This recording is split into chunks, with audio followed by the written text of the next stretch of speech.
সবাইকে আসসালামু আলাইকুম। Welcome to my page and welcome to my video. কেমন আছেন সবাই? আশা করি সবাই সুস্থ এবং নিরাপদ আছেন। আমিও আলহামদুলিল্লাহ অনেক বেশি ভালো আছি আর সুস্থ আছি। গতকাল থেকে আসলে ওয়েদারটা একটু ঠান্ডা ঠান্ডা আর বাইরে বেশ পরিমাণে বৃষ্টি হচ্ছে। তাছাড়া ঘূর্ণিঝড়ের একটা আশঙ্কা দেখা দিচ্ছে, কিন্তু আমাদের চট্টগ্রামে এদিকে তেমন বেশি একটা ক্ষয়ক্ষতি বা তেমন বেশি একটা ঝড় হয়নি, অল্প একটু বৃষ্টি হচ্ছিল। তো আম্মুকে বলছিলাম যে আজকে যদি একটু ভুনা খিচুড়ি খাওয়া যায়, তো আম্মু বলল যে দেখো তোমরাই করো। তো আজকে আমার ভিডিওতে শেফ হলো আমার বোন। আসলে ওই সব আজকে রান্না বান্না করছিল, তো আমি ভাবলাম যে ছোট্ট একটা ভিডিও ব্লগ বা ছোট্ট একটা ভিডিও করে রাখি। তো সেই জন্য আসলে ভিডিওটা করা। যাই হোক, এখানে দেখতেই পেলেন সব রকমের ডাল, প্রায় 4-5 রকমের ডাল দিয়ে আসলে আজকের খিচুড়িটা রান্না করা হচ্ছিল। তো এখানে সবকিছু মশলা, পেঁয়াজ, রসুন সবকিছু দিয়ে একদম মেখে একসাথে আসলে খিচুড়িটা বসানো হবে। তো এখানে ইউজ করছিল 2 ধরনেরই তেল, সরিষার তেল প্লাস হলো সয়াবিন তেল, দুইটাই।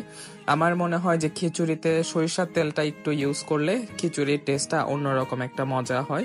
তো যাই হোক, এখানে সুন্দর করে আসলে মেখে নিচ্ছিল। এরকম মাখা খিচুড়ি খেতে আসলে আলাদা রকমেরই একটা ভালো লাগে। আমার আবার ল্যাটকা খিচুড়িও পছন্দ, তবে ভুনা খিচুড়িটা অন্যরকম একটু বেশিই পছন্দ আর কি।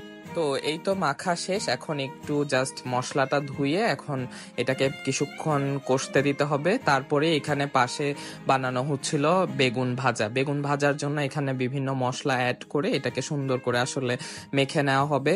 বেগুন ভাজা দিয়ে খিচুড়ি তারপর পোলাও, এই দুইটা জিনিস খেতে আমার সবচাইতে বেশি ভালো লাগে। খিচুড়ি হলে তো অবশ্যই বেগুন ভাজা, ডিম ভাজা এগুলো আসলে লাগেই, কিছু একটা সাইড তাহলে আসলে ভালো লাগে খেতে। তো আজকে যেহেতু ভুনা খিচুড়ি করা হচ্ছিল, সেই জন্যই বেগুন ভাজাটা করা হচ্ছিল। তো যাই হোক, এখানে কষানো হয়ে গেছে, তাই একটু খুলে উল্টে পাল্টে নিচ্ছিল।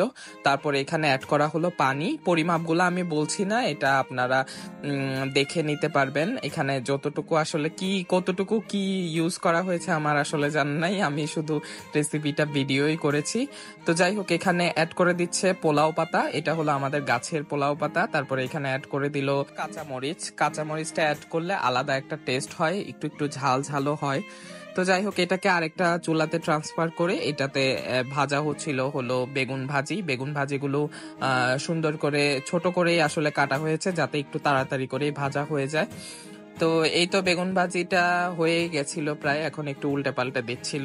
আপনাদের কার কার খিচুড়ি দিয়ে বা পোলাও দিয়ে বেগুন ভাজা বা এই টাইপের সাইড কি কি খেতে ভালো লাগে আমাকে অবশ্যই একটু কমেন্ট করে জানাইন। আমিও ট্রাই করব খাওয়ার, যা যা আপনারা সাইড ডিশ হিসেবে খান আর কি খিচুড়ি বা পোলাওয়ের সাথে। তো যাই হোক, এখানে প্রায় হয়েই গেছিল। এখন বেগুন ভাজিটা সার্ভ করতেছিল, পাশাপাশি আবার খিচুড়িটাও নেড়ে দিচ্ছিল। বেগুন ভাজাটা প্রায় হয়েই গেছে। এখন উপরে গার্নিশ করার জন্য অল্প কিছু পেঁয়াজ আর কাঁচামরিচকেও একটু ভেজে নেওয়া হবে মশলাটা দিয়ে অ্যাড করে। এটা জাস্ট একটু গার্নিশ করার জন্য, প্লাস পেঁয়াজটা উপরে দিয়ে খেতে আলাদা একটা ভালো লাগে আর কি। আর কাঁচামরিচটা তো ভেঙে খেতে ভালোই লাগে। বেগুন ভাজাটা প্রায় রেডি। বাইরে একটু টুপটাপ টুপটাপ একটু একটু করে বৃষ্টি হচ্ছিল। ঝুম বৃষ্টি আসলে হয়নি এর মধ্যে, জাস্ট একটু একটু করে আসলে টুপ টুপ করেই বৃষ্টি পড়ছিল। তো এই ওয়েদারে আসলে খিচুড়ি খাওয়ার মজাই আলাদা। তো এই তো খিচুড়িটা প্রায় রেডি, এখন জাস্ট উল্টে পাল্টে নেওয়া হচ্ছিল। এরপরে এখন ভেজে নেওয়া হবে ডিম। ডিমটা আমার ভালোই লাগে খিচুড়ির সাথে খেতে।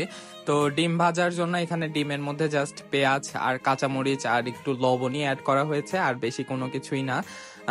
এইভাবে সিম্পল ডিম ভাজিটাই আমার সবচাইতে বেশি ভালো লাগে। আর এইভাবে ঢেকে ঢেকে করলে ডিমটা একটু ফ্লাফি হয়, যেটা আলাদা একটা টেস্ট আমার কাছে লাগে বলে মনে হয়। এইভাবে ঢেকে করলে আর কি ফ্লাফি মনে হয় আমার কাছে।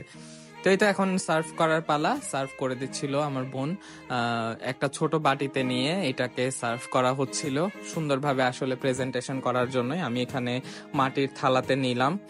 তারপরে এখানে অ্যাড করে দিচ্ছিল যে ডিম ভাজাটা করা হলো সেটা। তারপরে এখানে নিয়ে নিলাম কয়েকটা বেগুন ভাজি, তারপর লেবুটা তো আসলে লাগেই, লেবু ছাড়া যে কোনো কিছুই আসলে ইনকমপ্লিট বলে মনে হয় আমার। যাই হোক, এটাই ছিল আমার আজকে ছোট একটা ভিডিও। তো আমি বাইরে বসেই আসলে খাচ্ছিলাম ওয়েদারটা এনজয় করতে করতে, যেহেতু কারেন্টও ছিল না ভেতরে বাসায়, তাই ভাবলাম বাইরে বসেই খাই। তো ভিডিওটা কেমন লাগলো অবশ্যই আমাকে একটু জানাতে ভুলবেন না। অবশ্যই আমার পেজটা একটু লাইক ফলো করে দিবেন, আর ভিডিওটা ভালো লাগলো অবশ্যই একটা শেয়ার করে দিবেন। সবাই ভালো থাকবেন, আল্লাহ হাফেজ।